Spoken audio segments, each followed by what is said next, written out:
Tonight, I would like to introduce Erin Dunn, Telfair's curator of modern and contemporary art and the leader of our Telfair Contemporaries member group, and the curator of the new exhibition, A Measure of Time, the incredible exhibition upstairs by Anila Agha. So to introduce Anila and to get us into tonight's program, please welcome Erin Dunn.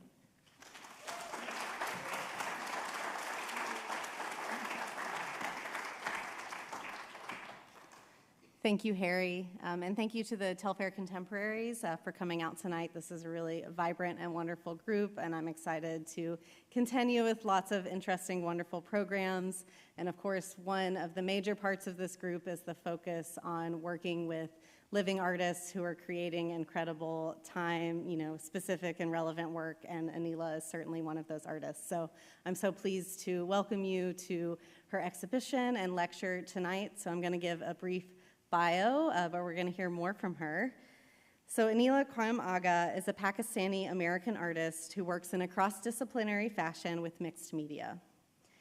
She is internationally recognized for her award-winning large-scale installations that use light, shadow, and pattern to create inclusive, immersive, and shared experiences. She was born in Lahore, Pakistan, where she received her BFA from the National College of Arts, Lahore. She later immigrated to the United States and attended the University of North Texas, obtaining an MFA in fiber arts. In 2014, her suspended cube installation, Intersections, won both the Public Vote Grand Prize and split the juried Grand Prize at Art Prize in Grand Rapids, Michigan. Agha's work has been featured in more than 30 solo exhibitions and 50 group shows, including at national museums such as the Amon Carter Museum of American Art, Peabody Essex Museum, and the Cincinnati Art Museum, as well as international institutions such as the National Sculpture Museum in Spain and Kew Gardens in London. In 2019, Agha's work was included in She Persists at the Venice Biennale. Major awards include the 2019 Painters and Sculptors Grant from the Joan Mitchell Foundation and the 2021 Smithsonian Artist Fellowship, among others. Currently, she resides in Indianapolis, Indiana, and Augusta, Georgia, where she is a professor and eminent Morris Scholar of Fine Art at Augusta University. Please join me in welcoming Anila to the stage.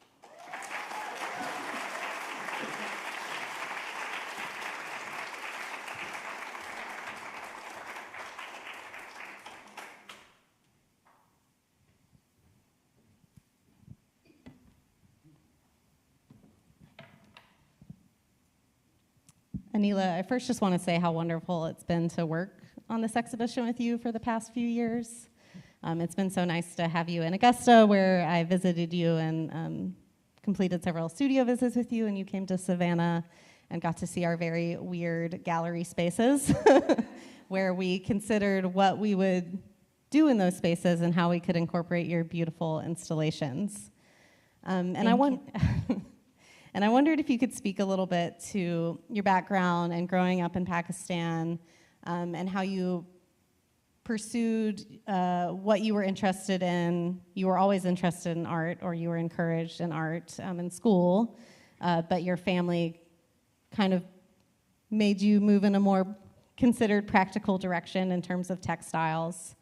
And then how did you find your way eventually to being a fine artist? So first, thank you so much for all of you to come out. I really appreciate this warm welcome. And then talking about life in Pakistan, I didn't really know what an artist was when I was young, because nobody in my family had ever been an artist. And my mother used to sketch birds and flowers for us to entertain us. But my dad was really the engineer, and he would do drawings for his friends free of charge so they could get their houses built. Never got paid for it, unfortunately. So that was my only connection to art. My mother used to love collecting figurines, and she had a lot of textiles. But as an artist, it wasn't really considered a profession that people pursued because there was no money in it. And how would you pay for your life? even now, I mean, here also, it's kind of the same, really. But so I remember when I was very young, I did a drawing I went to boarding school in Murray, which is a colonial remnant of the British Empire. And so my parents sent me there because my father was an engineer, and he traveled quite extensively, working with dams and waterways, like setting up facilities for people. So my mother thought that for our educational purposes, it would be better to send us to boarding school. And so we ended up in this school where we actually had art classes. And I was very good at drawing and watercolor. And so she one day asked us to do something, and I made a landscape, and she looked at me in a really odd way and said, "I think you're going to be an artist." And that was like a prophecy that kind of dug its way in my brain and stayed there. And so once I finished high school, I just decided that I wanted to go to art school. I don't think I knew what it meant to be an artist at the time. And so I went to, I got selected out of amongst 200 people who got selected for that class at the National College of Arts. And that was my first time really drawing a human body. I'd never drawn a human body before. And it was an exciting time for me. I think I found myself there. It was freedom from the traditional values that people imposed on me, often by saying that women can't do these things. But at NCA, which is the National College of Arts, it was like upside down. People let you do whatever you wanted. And the teachers were feminists. The females professors were quite lovely in that respect. They would go on protest marches and stuff like that. So I got to see a different side of life at art school. And then, of course, I'd go and buy supplies. And often I'd go to places that nice women didn't go to. So I became very androgynous. I started wearing very short hair and would wear a T-shirt, and I'd look like a boy, so men would leave me alone there. So that was also the start of my feminist views at the time. I don't know if I answered your question, but no, that's sort of great. Like a rambling. And I'd love to examine more of that idea you're speaking about of your gender and how you were often excluded maybe from spaces in Pakistan, mm-hmm. and how your work has essentially become a way of kind of taking up space and putting women into the public sphere, mm-hmm. and maybe speaking to some of the ideas of how certain traditions have been gendered, such as craft and decorative art, mm-hmm. And how that can take up space in a great way and not be disparaged necessarily. So Pakistan, at the time that I was growing up as an adolescent, was very patriarchal. Possibly it's still the same. There were very clear lines of what women could do and not do. And my father had passed away, so I had to find work. And my first year at art school was kind of fraught with danger because I was like on my own trying to figure out how we're going to pay for our lives. And in those days, we did not have life insurance. So my father didn't leave anything for us to sort of live off except some property. And so it was difficult times, but I think I learned the resiliency then, because as an artist you have to be resilient to survive. And as a woman in Pakistan, it was extremely important that I'd be resilient and survive, because I would get hit on all the time, even though I dressed like an androgynous person. It was just like the public space was fraught with danger. And so if I'd be walking through a market, people would call out or, pinch you on your backside, or, it was just like they would invade your space. And so I kind of realized very early on that my body needed to have safety around it. So that was one of the ways that I felt my work could perform that elevation of space or extension of space, so to speak. But then I had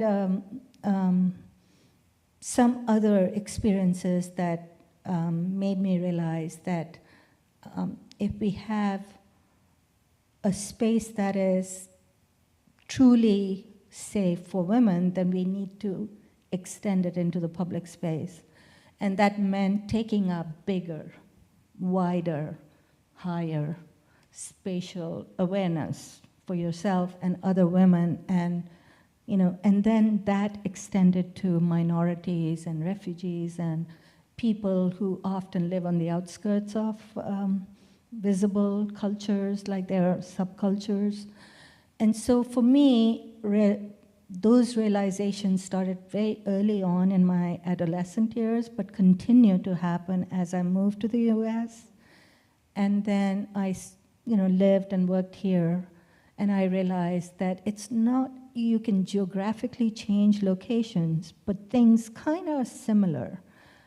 Maybe they are done in different ways, but essentially underlying everything, it's a claim to power or control. So how do you open up that control is by taking up more space and being more assertive. And so I think I don't know if I'm very brave, but I decided that I was going to take up more space. And along the way, I've had wonderful partnerships with people such as yourself, and my husband who's present here, Steve Prachel, who really has given me space to grow, and it takes a village, I think. And I think you touched on your experience of moving to the United States. You moved here in 1999 and became a naturalized citizen in 2005. You lived in Texas for the first, I don't know, how many years? 6 years. 5 or 6 years. Well, Dallas and then Houston, so in total about nine years, I think. Yeah, and you were mentioning that you still faced some adversity as a woman and as an immigrant living in the United States, and that was also, you experienced that in school, in classes, where professors were telling you that your work was perhaps too beautiful, too superficial, and then how you kind of fought against that and realized that it was your identity that made your work what it was. And I wondered if you could speak a little bit to that. So it's a really interesting thing that happens when you're walking through your life and you're kind of anonymous and you're just doing the things you need to do and get on with it. But then something like 9/11 happens and suddenly you become visible. And the visibility is not a wonderful visibility. It's sort of like fraught with danger as well. And so I kind of discovered that my identity was very fraught. And that made me think about how I could add that to the work that I was already making. And of course, identity became a really integral part, a through line in my work.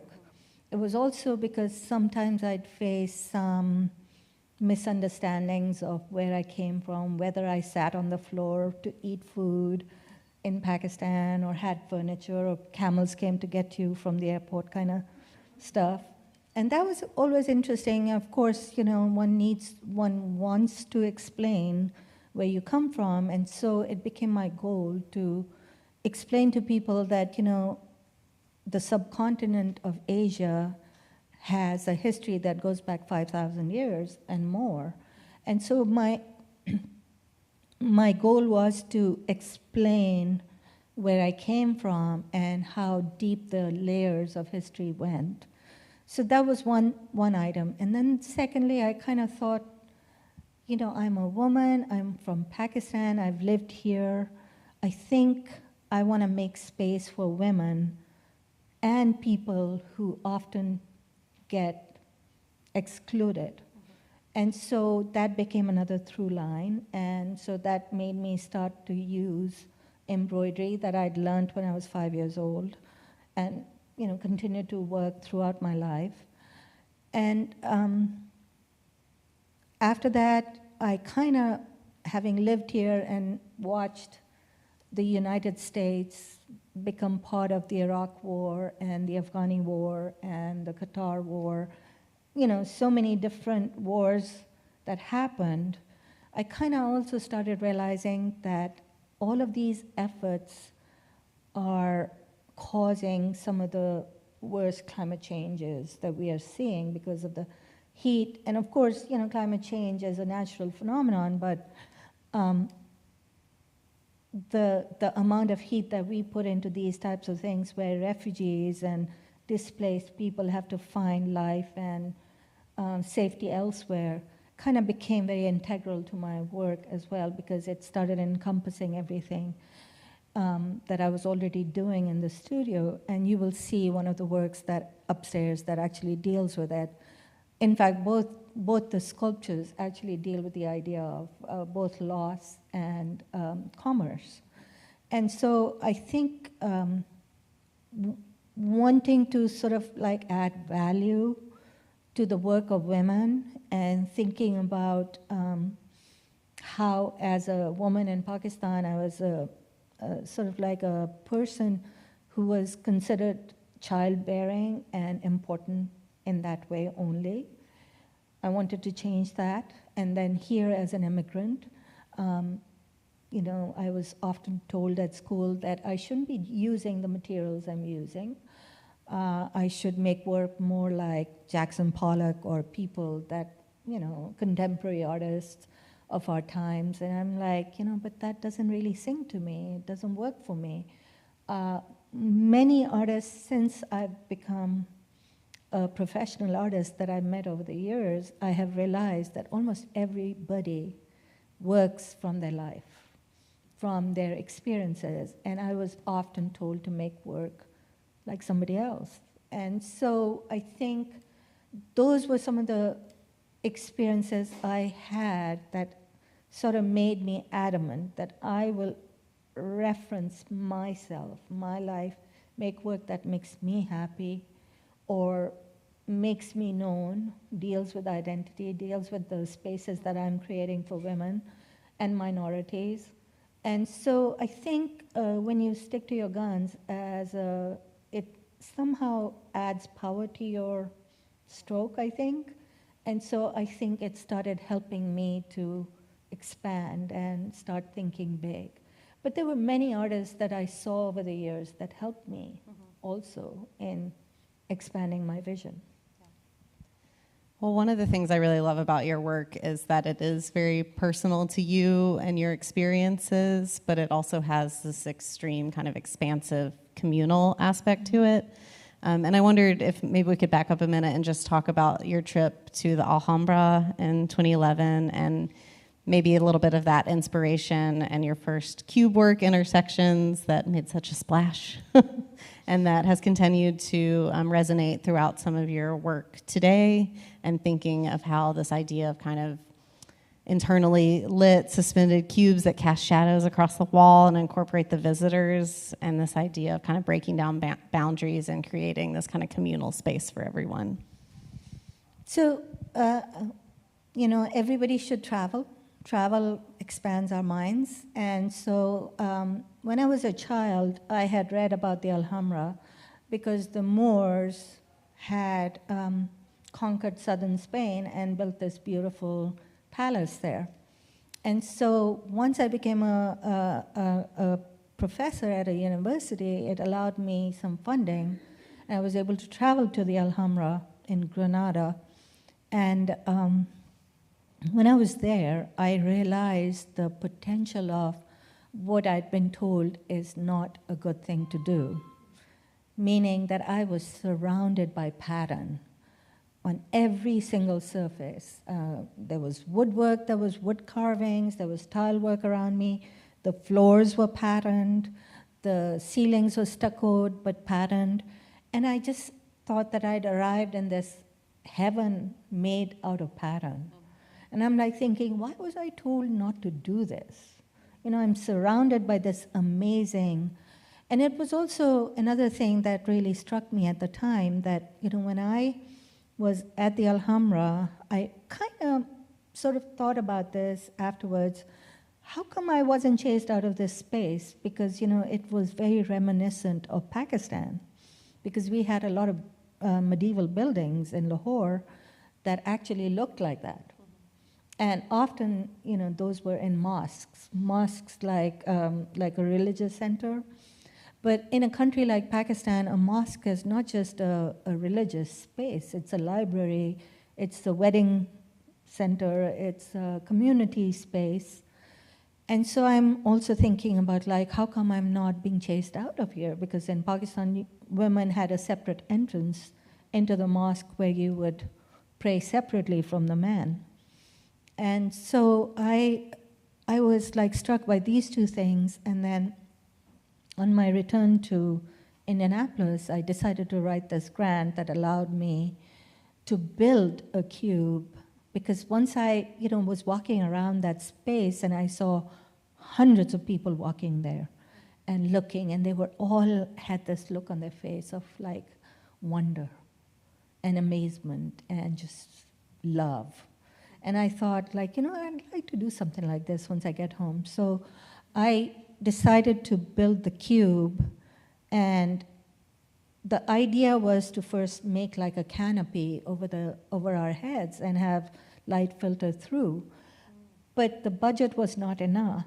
And so me and Steve, we talked about this at length, and we'd done a lot of work already, but the budget wasn't helping us. So then I said to Steve, let's make a cube instead, because it'll have all these sides, and then the light will shine everywhere. And it was, anecdotally, it was really funny because, you know, he'd put in a lot of time, and he was a little, you know, like, you're so, you know, like you should have, you know, known that this was something that you shouldn't do at this late stage. But then he thought about it and thought some more. And then he said, you know, that's not a bad idea. Let's do that. And so once we built that cube, we put it away because I didn't have a venue to show it. And then, of course, Art Prize competition started, and so I entered it. But I'd already entered it in that January, and it went viral online somewhere in New York. And like, I had no idea, and I was just like, you know, trying to find a venue for it. And so Steve said, like, you know, this is really interesting that I've never made an artwork that just goes into storage. And I'm like, unless I have the right space, I'm not going to show it. And I think that was a smart idea, and it's sort of like interesting that I knew at that time that I didn't want to just put it out there without having the right space for it. And then, you know, and once the light went on, it was just like, wow. It was magic, and it really worked. And I think, you know, a lot of credit is due for the craft of it. It was somber, yet it had porous porous cutouts in it, so it allowed light to travel. And then one other thing I'd like to add is that when I was thinking of it as a project, and when I was writing about it for the grant, I had really thought about it as a conceptual drawing in space. But once it was, you know, once I started writing about it, I realized the layers of meaning that it had already. And many other artists have done cubes, but never in the way that I've done it. And so it is about gender. It allows for meaning and different perspectives to happen. Because, you know, when you see it on the corners, the perspectives change. So it's a shifting perspective. There's high and low, art and craft, light and shadow, heavy and light, So it's just a contradiction, and it's in everything that the cube holds. And that speaks about our contemporary times, and it talks about our contemporary lives that is full of contradictions. And so I was like, once we showed it for 4 days before we shipped it to Art Prize, so I could take some photos, so I could send out the photos. And I remember all of the students at the Heron School of Art and Design at IU came to see it, and the professors came who were there, and they were like, just, whoa. And, and I'll tell you this anecdotally because I think that it's really important. At one of the exhibitions, some teenagers in a group came in, and the first reaction was, whoa. I mean, that you don't get. When you get teenagers excited, you know it's working. And I thought, okay, maybe I hit something. And I love about that work that you're layering so many meanings, as you've already referenced, the idea of Islamic patterns, art and architecture. You're thinking through the history of art history, bringing in non-Western perspectives, a new understanding of culture. But you're also adapting your work, and this specific cube that's in this exhibition, A Beautiful Despair, was created in response to the pandemic, and how we were kind of left with our own thoughts and isolation during those times, and then allowed to come back together as a community in that expansive space. So I wonder if you could talk a little bit to that meaning behind this particular work. So when I was young, remember I was saying I used the word "so" a lot? I apologize. But when I was young, my mother used to have these quilting circles at our home, and I would sit under the quilt while these women from the neighborhood would come to stitch and redo these old quilts. And they would talk about community, and they would talk about their lives and issues that they were facing, maybe family violence or drug issues or unemployment or healthcare. And to me, because I was a child, it didn't really mean much other than they were stories. But now that I think about it, that community idea came from those moments that I spent under the blanket, sort of like either falling asleep or listening or, sort of like just being there playing with whatever I was playing with. And I think the community aspect sort of is an important aspect for an artist. Like some artists do actual community outreach and others do like performances, and everything happens, but it's ultimately in the past, right? And how do you make a moment that's vital so people can remember it? And for me, I think that connection with your family, your loved ones, the people that matter to you are your community members. And during the pandemic, we lost that. We sort of became very isolated. And my sister during that time period also passed away, my older sister. And so that was really hard because I couldn't go back and visit because we were isolated. And then I chose to move to Augusta, Georgia at the time, and I became even more alone. And around me, all this news about the pandemic and people dying, and there was so much loss in the air, so much loss. And my personal loss became connected to the communal loss. And as I'm thinking about that, I'm also thinking about, I rented a little house in Augusta where I had a lot of trees in the backyard. So I would every evening sit out there and just look up because the light would filter through. And I started noticing bird songs and birds and bees coming back, and the flowers started flowering. And it occurred to me that when humans came to a standstill, nature started resurging. And so to me, that idea of the loss and the beauty simultaneously became really beautiful. That moment of connection, it's also contradiction. And I thought, this is wonderful because what it's doing is it's allowing nature to surge again, and maybe we'll learn something from this. But we also had such a loss of community and touch and hugs and talking to people face to face. I missed it a lot. So a beautiful despair came from that. And maybe continuing on the notion of kind of nature and loss and the potential of climate change, which you mentioned earlier, and how that will affect our world and how it is affecting our world, and how that comes about in a work like Stealing Beauty. That's this kind of lush garden scene that has many wonderful references in it, including looking at Albrecht Dürer's A Great Piece of Turf, which is this really wonderful watercolor painting of just this small scene, slice of nature, as well as looking at the designs of William Morris, who kind of disavowed kind of Victorian tastes at the time and was looking more towards nature and even Islamic art, and kind of appropriating that without really referencing what it meant, and how you were speaking to the idea of how these gardens might not be available for us, this nature might not be available for us in the future,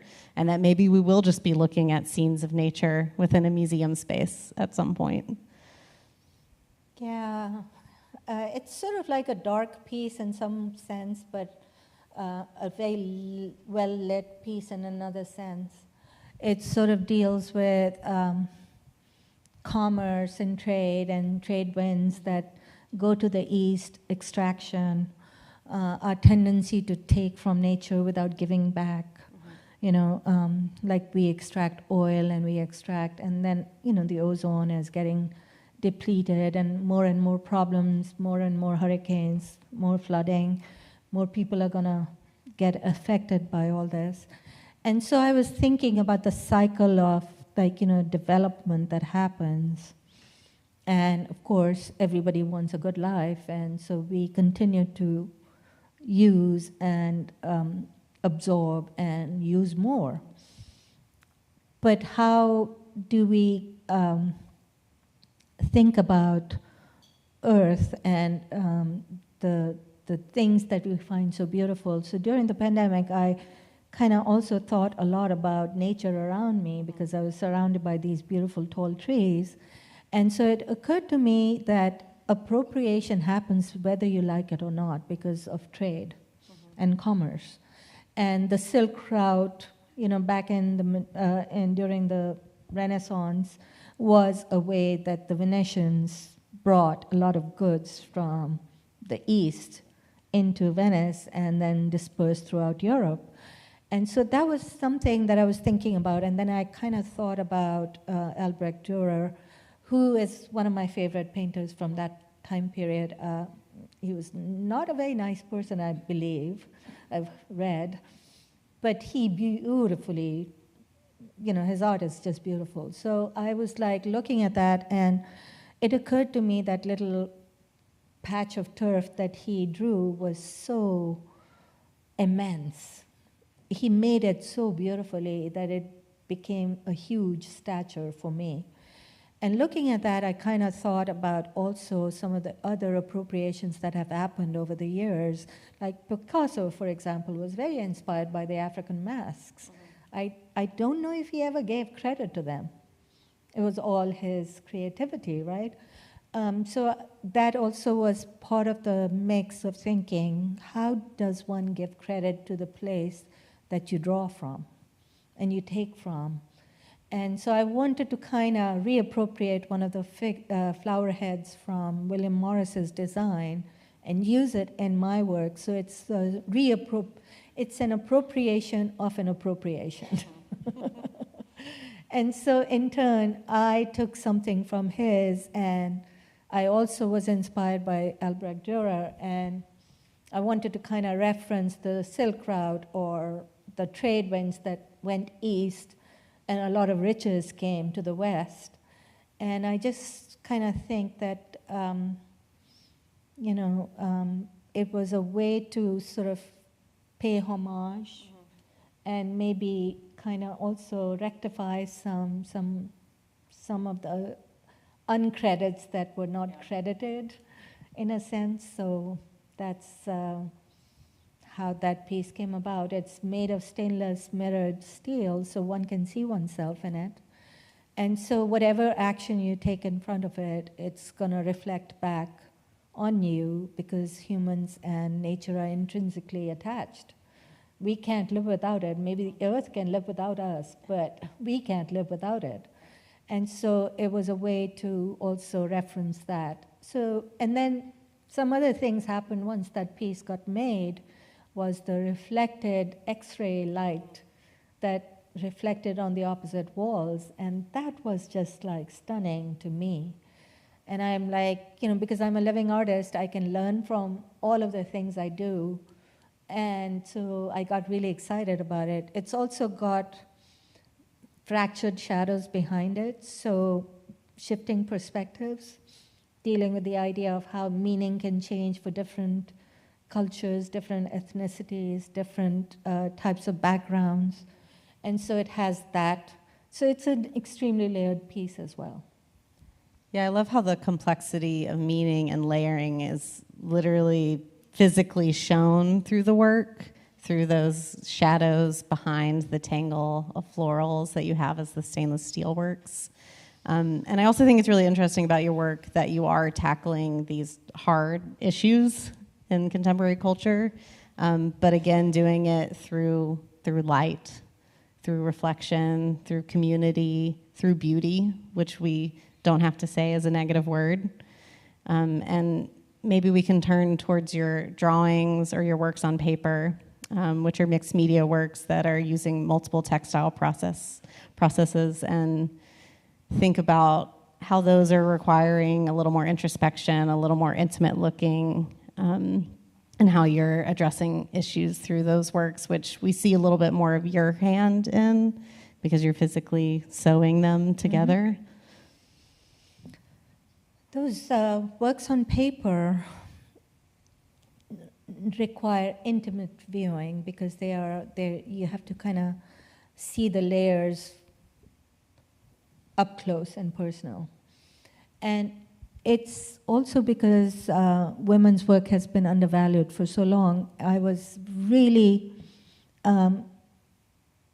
made to think how my work would never be successful in graduate school, because I was often told, you make work about women and you're using materials that are womanly or craft-oriented.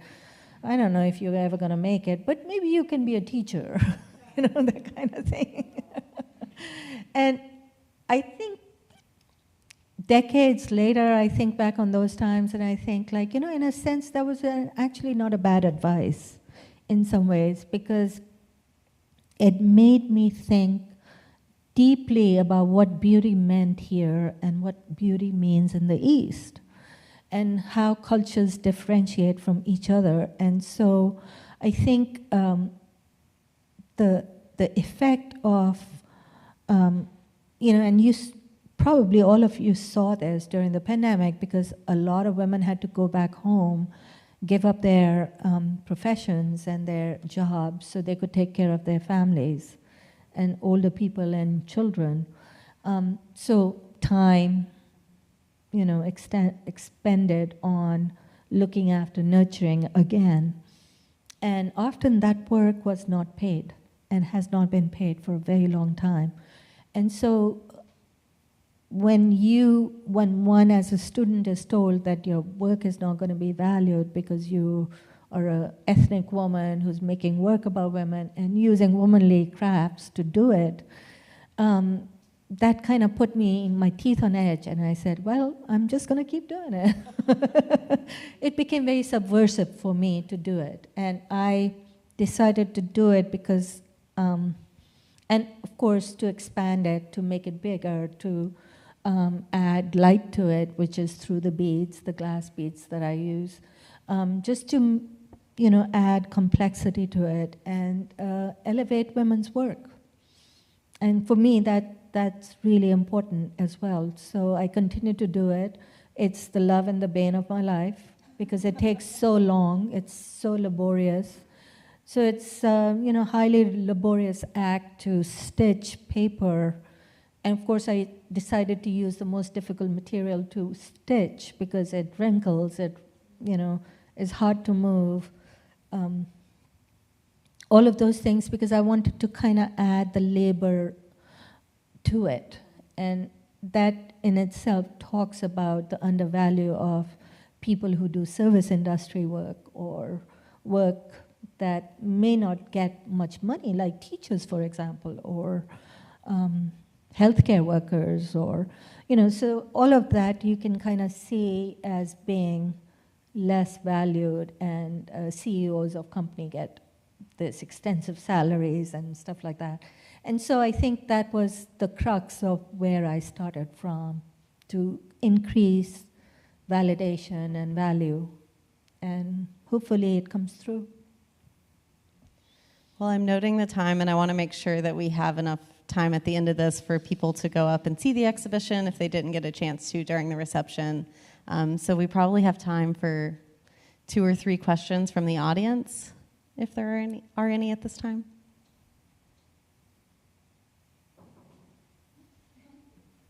Yes, AJ? When you're in your studio practice and you're working, do you feel or have a sense that you're having a conversation with something else? Do you feel as though you're a channel? Like you're speaking a language through your work that it resonates like globally? Like you mentioned from Alhambra, seeing the patterns all over the space there, and then noticing it in the mosques. We see these in synagogues, churches. Do you feel like is it a conversation or is it just something that's coming through? Do you want to repeat that? I said I would repeat the questions, for the recording, but I don't know if I can encompass everything you said, but essentially the idea of your studio practice channeling, your experiences. Are you kind of speaking to something maybe bigger than yourself? You're going to the Alhambra. What is your studio practice like? I think that, all of us talk to ourselves. We are not, within ourselves, we have thoughts and we have ideas that we are trying to expand on or kind of sift through so that we can come to a realization of what matters and what doesn't. So I think in that sense, maybe you would consider it called channeling. I don't know. But I do think back on my life. I think back on issues that other people have that connect to me. I often am drawn to the underdog because I, being a woman and an immigrant, have, you should have seen me 25 years ago, like a scrappy little thing trying to make it. So I think the talking to oneself and talking to people who may have come before you who were artisans or artists is an ongoing process. I think all of us look to other artists for inspiration, for maybe validation, maybe channeling. There are multiple ways of thinking about it, I think. And I tend to, I love artists. I think that they are amazing because they come up with these ideas that nobody else thinks of. And then they go about making them. You do that. And they get people together to help them make them. And so that's sort of like the act that I find so compelling. And my studio practice is often working, of course, sounding board, Steve, who is my partner in crime, and we work together, and So it's sort of like a give and take, I think, but mostly it's a take.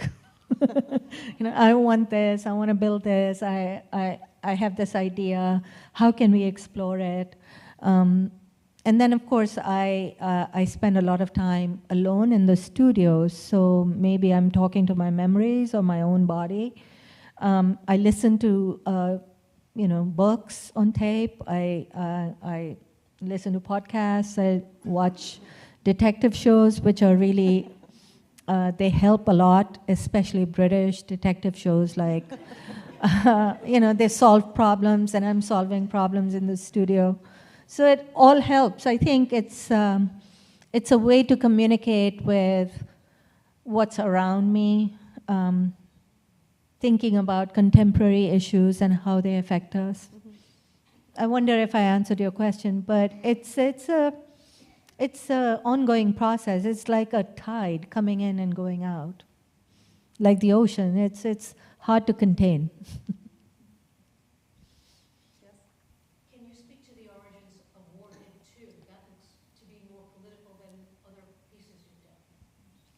The question is speaking to the work Warhead 2 and maybe the political nature of that work. Well, both the warheads kind of happened around the time that Roe versus Wade kind of got, shifted. And so it was, for me, a moment of realization that women often are the first casualty of war or political movement, or their rights are often taken away just so, somebody can show their powerful moves. And when the Supreme Court in the US kind of changed that was, in a sense, a moment in time where I felt that was the same that had happened in Pakistan, where the Hudud Ordinance was instituted and became part of the law in Sharia law there, and it had 4 laws underneath it. And one of them was that women who have extramarital affair or have sex without marriage end up in jail. So thousands of women were jailed because of that reason, because if they were raped, they had to have another witness. And who else is going to witness a rape other than the man? A woman was half to a man's witness. That was one of the laws. The second was speaking against Islam, and then the third was something to do with minorities. And so those things seemed like they had come full circle to me. And so when I was making those 2 works and Warhead 2, it kind of made me think of a woman's body as being a warhead that explodes or is often used to explode. And so that's how those 2 works came about. I think we have time for one more question. I see a hand right there. I was curious about your transition from 2D work to the 3D steel cut work and how that felt like in that exploration from creating work that encompasses space versus work that was flat on the wall. So when I moved to the United States, I came with 2 suitcases. One was full of art supplies, and the other was clothing and shoes, right? Once I arrived, I realized that my clothing didn't fit, because obviously the fashions were really different, and I looked really weird. That was one thing, but at that time, I always thought that I would be an artist who drew, with charcoal or ink or whatever, but I was a 2D person. But I remembered back in the day when I had started at the National College of Arts, we had to take a class that was like a plaster mold, you had to make a plaster mold and then carve it. And it was an exercise that was kind of based on Picasso's work or something like that. And so I remember doing it, and my professor of that time, he said to me, Anila, you are really good with your hands. You should be a sculptor. But because I kept moving so much, I never considered that a possibility. But when I was in graduate school, I made some sculptures. and I really liked them. You know, some of them were soft sculptures, a couple of them were installation works, but I didn't really get like the kind of feedback that I was looking for. I always received this response, they're too beautiful, there's something missing. And so I kind of put that away. But then when I visited the Alhambra, I was determined to build something that was bigger than me, that dealt with the human scale and actually surpassed it. And so once I started thinking big, it kind of felt really good because the space kept getting bigger. But you know, there was an artist that really informed my way of thinking at the time. In 2010, I had visited London and spent some time there, and Olafur Eliasson's work was up at the Tate Modern at the time. And it was the big sun that he had made in this huge warehouse space. So he had, he had completely covered the ceiling with mirrors and put a light, half a light, that became the sun. And I noticed as I was going up the escalator and looking down, all these people are just laying around looking at the sun. And that moment was, in a sense, seminal for me because I thought, you know, it's such a simple idea with such simple materials. But look at the amount of people interacting with it, because people were laying there having a picnic, all sorts of behaviors were being unfolding there.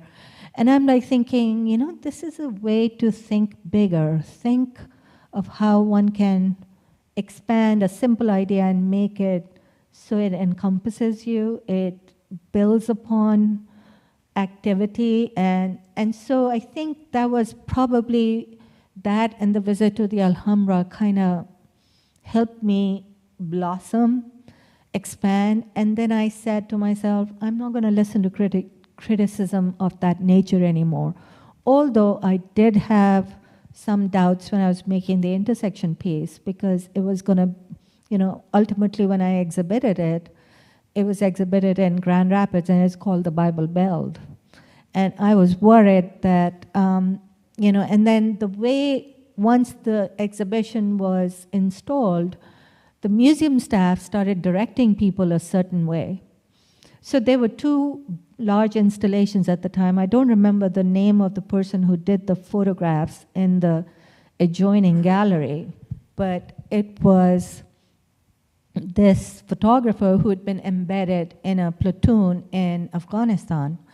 And so he took these photos and he created a locker system where the photos were installed. And so the museum staff started calling us the War and Peace, to reference the two different installations. So people were driven into his installation, and then they would go around and come into my installation and leave feeling happier.